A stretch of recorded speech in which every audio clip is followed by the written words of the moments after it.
Everyone, I'm Jackie. I'm the Deputy Membership Editor at Quartz, and I'm really excited to introduce two of my colleagues, Quartz reporter Amanda Shendruk and Editor Katie Palmer. And in true Quartz form, I asked them quickly for a couple of details to write this bio. Amanda, I can tell you, joined Quartz in the summer of 2018 as a reporter on our Things team. The team which makes things like stories, interactives, charts, and more using data and code. And the most obscure thing that she has ever written is how to make reliable randomness from lava lamps. And Katie is Quartz's health and science editor. She joined in June last year, and the most obscure thing she has written about is the single mouse that forms the basis for the world's largest neural network, the brain kind, not the computer kind. Amanda and Katie joined forces earlier this year, along with a team of incredibly smart reporters and editors, to try conceive of a reporting project that would make readers actually care about climate change. No small task at all. And the result was Leeside, a fictional city complete with a fake mayor, a community, and global initiatives, and the location for an in-depth exploration about the impact of a warming world on human migration in cities. They're going to present on this project. If you have any questions, please put them in the chat and I'll field them. I'll hand them over to them at the end of the Q&A, but I'll turn it over now to Amanda and Katie to talk about the project and how it came to be. Thanks, Jackie. I just shared the link to the project in the chat so you can look at it with us. I'm also going to share my screen, so we'll go through some examples as we talk through things. So as Jackie said, this is a project that really Amanda is the brains behind. She pitched and really wanted to tell the story, not just of climate change, but climate migration specifically. Everybody is beginning to feel the acute effects of climate change, and we wanted to look forward in history a little bit to understand which places, which hometowns really, in a very human-centric way, would become uninhabitable, and really try to have a solutions-oriented approach to this problem, as well as a human-centric one, and try to look forward and help people imagine how, like, the most optimistic scenario, if we're to imagine the future of climate havens. So the central part of the project that we'll talk about is Amanda's coup de grace Leeside, which is this work of speculative journalism. And the entire project is fleshed out by 7, traditionally reported stories that formed sort of the journalistic foundation for this wonderful piece of speculative journalism. So I'll turn it over to Amanda to take us through that. Welcome to Leeside. Yeah, so I'll just walk us through the project just briefly so that you have an idea of what we're talking about. But like Katie said, she just dropped the link in the chat, so you can follow along yourself if you want. This is Leeside. It's a completely fictional city in the United States set in the Rust Belt area, which it's kind of like a former industrial kind of heartland of the US, if you don't know.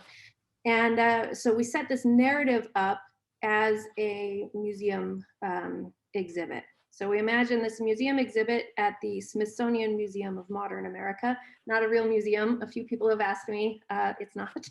And it's set in 2057, or the museum exhibit is set in 2057. And basically it's this long narrative about the city of Leeside and how it sort of transformed itself into a city that was sort of a receiver city, so a city welcoming in climate migrants from around the US, and it's kind of the struggles and trials that it went through. So the exhibit is sort of broken into 3 parts. The first one is kind of why is Leeside a particularly good location for a climate haven, or a city that is going to be, or a city that will not feel the most extreme effects of climate change. So that's kind of the first section. And then we move into kind of an area where we talk about the first sort of migrants that decide to move to Leeside. And we called those climate pioneers. So sort of people that could take advantage of post-pandemic. Oh, and I should say everything starts in, so the museum exhibit is set in 2057, but it's a history of Leeside, and Leeside's history in this exhibit starts in the present, so 2020, if that makes any sense.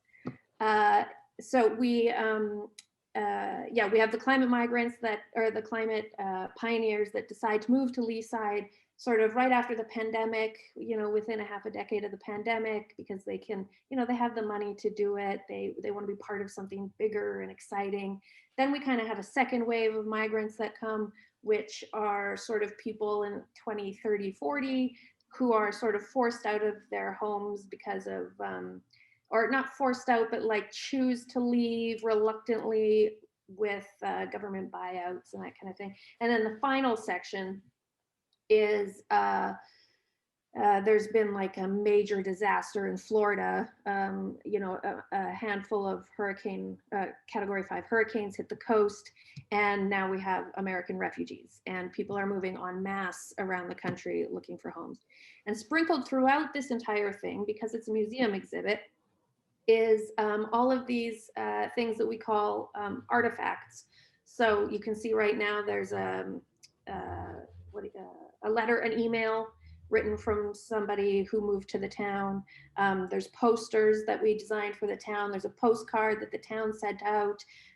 We've got things like, right here is a digital twin. So like a digital replica of the city that we say that the city councilors used. There is a transcript from a conversation between a city councilor and a woman who is being sort of priced out of the neighborhood that she lives in. Yeah, and so the idea was to create this story of a city that doesn't exist, but that we imagine could exist as a way to start talking about climate migration and the cities where people will move to, not just the cities that are going to be underwater. I'm going to ask you the question that you probably got the most at the very beginning of the process, Amanda, which is like, why? Why should we let you do this? Well, I'm really glad we did, and I was all in, but. So you and I are very lucky that we work at a place like Quartz where people are really into trying new things, being experimental and trying out different ways of storytelling.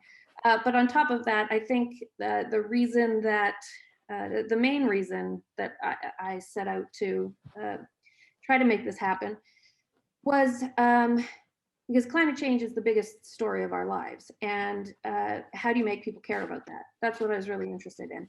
And I thought that there's so much coverage, like it's not that we're lacking coverage, there's a lot of coverage of climate change, but it's so negative, which is fair because, you know, it's not like we're all doing a great job or anything. But it's very negative, and there's a lot of sort of doomsday scenario type talk. And I thought, can we get past that? Can we get past talking about how horrible we've done and how we've really messed everything up, and start thinking about, well, what can we do now? How can we fix it? How can we look forward and figure out ways to, you know, move into a future that we hopefully would want? And so, yeah, I thought that we could do this by making up this world, making up this city, and creating, most importantly, a solutions-oriented piece, really.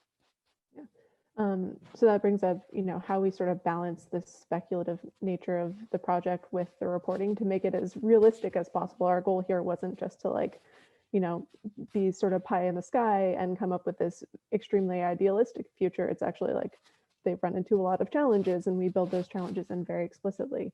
Amanda, can you talk a little bit about the sort of reporting foundation and how we built that into the process? Yeah, well, I really like to call this speculative journalism, which is a little funny, I think, speculative journalism and not speculative fiction, even though it is fiction, because it's not just a narrative that we made up. There is so much research and reporting that went into this. So first of all, it's part of this larger project, the Green Haven project. And we had a bunch of reporters go out and do the legwork and do the reporting on the reality of climate change and climate migration in mostly the US, but we looked outside the US as well. So Tim McDonald, my colleague, did a lot of that reporting. So he went out there, talked to researchers, talked to specialists, and looked at, like, did the traditional reporting. then we took a lot of that reporting on top of my own research and talking to academics, reading reports, and every decision that we made in the piece and every detail is as much as possible based in that reporting and based in my research and based in current scientific thought and current scientific projections. So everything that, everything we use, from using the term receiver that is started popping up around, to like the population of the city, that the population of Leeside is based on the population of cities around that area currently, to, it gets more and more speculative the further out we go. I think our piece ends in 2055 or something. But everything we did, we tried to have a source, even if we didn't include it in a source behind it, or a good reason for everything we did, and not just, well, that made a good story. So that's why I think we can still call it journalism, but yeah. Yeah, from my perspective, it was the most instructive to have one very clear corollary to Leeside in Buffalo, which was sort of the central example in sort of what we would call internally at Quartz the state of play for this project, which is the story that I'm on right now. There are some obvious like geographical similarities between Leeside and Buffalo, but Buffalo is also making some incredible inroads in preparing itself to be a climate haven right now. So that was a wonderful starting point. It was difficult though, because Quartz prides itself on having as global a viewpoint as possible. But the factors that are going to influence the formation of climate havens in different parts of the world are so dramatically different. So we use the opportunity of some of the other standalone reported pieces to get more deeply into the dynamic shaping climate migration outside of the United States. Yeah, the factors are different, but certainly a lot of the considerations are similar. The cities around the world need to start thinking about these similar things. But in order to make a convincing story and a convincing reality, we needed to set it in a location. We did talk for quite a while about, should we set this in the United States? But part of the reason I wanted to present it in this very unique way was I wanted to try to get a different audience, because there's so much. It can be very hard to connect with the topic of climate change because it's so big, it feels so overwhelming. Is there another way that we can try to wiggle our way into someone's consciousness and get them to care? And I think one way is to ground it in your own reality and your, the people and the situations around you. So there's very little reporting on climate migration that has happened in the United States. There's a little bit more now. There's actually been a decent amount just this year. But I thought, let's place this here to remind people that climate migration, climate change, these things are not happening just far away, a world away. They are happening here and now. There are two specific examples I want to dive into and how you did that, which is pretty masterful. The first is the artifacts themselves and creating actual fictional human narratives within this broader history, as you would expect from sort of a museum exhibit. So first, I'd like you to talk a little bit about sort of the creative process of manufacturing those artifacts and the personalities behind them. And then second, bringing the human element into this is just like the process of creating an interactive element in the map. So we'll just do that as a secondary example for the reader themselves. Sure, yeah, incorporating people was really important. And that was actually very difficult for me because I'm a pretty straight journalist when it comes to writing. I don't know how to write characters. And but luckily for us at Quartz, we've got Cassie Weber, who many of you know because she is very involved in Hacks and Hackers here. And it turns out that she is a fantastic fiction writer. And so I talked to her a bunch about this, and I said, we need to bring in the topic of gentrification, but we can talk about gentrification and policy, but gentrification is really people and how it affects people. And well, the reason we write about and talk about cities in the first place even is just because they're collections of people and there are communities. We care about cities because we care about people. And so I brought her in. I said, we need someone to talk about gentrification. We need a character to we need a character who has just moved in. We need a mayor. We need somebody who has lived there for a while and is seeing everything change. We need a national hate group. She created this horrible group called Moms for Opportunity, which is basically a xenophobic group, which we wrestled for quite a while about whether or not to include that, because it's hateful, and I didn't want to include a bunch of that, but we also wanted it to be as realistic as possible. And the reality is that when large groups of people from somewhere else move into your home, there are tensions, there are clashes, and so we tried to incorporate that in a yeah. Anyway, I'm getting a little bit off topic. The point is, sorry, Amanda, we do have a couple of questions from folks too that I want to get to quickly, because we only have a couple of minutes left, but finish your thought and then I'll ask them to you and Katie as well. Sure. The point is that we got Cassie to write some characters, and that's what really made the story powerful, I think, because otherwise it would have just been a speculative policy piece. But her bringing the people in was very important. Well, one of the questions relates to that, and I'm sure Katie can answer this as the editor as well, is how did you set aside or signpost the more speculative parts from the factual reporting, so that readers could know that there was a difference? Mhm. Well, that's very specifically why I wanted to set it in the future and set it in a fake place.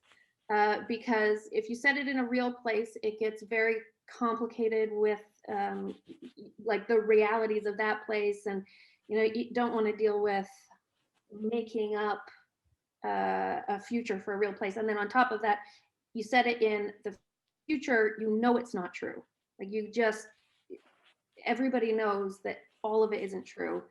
And so those were like the strong signposts to say this is speculative. But we also did a lot of linking, and there's a lot of internal linking to the reporting that we did, or the reporting that the other journalists at Quartz did.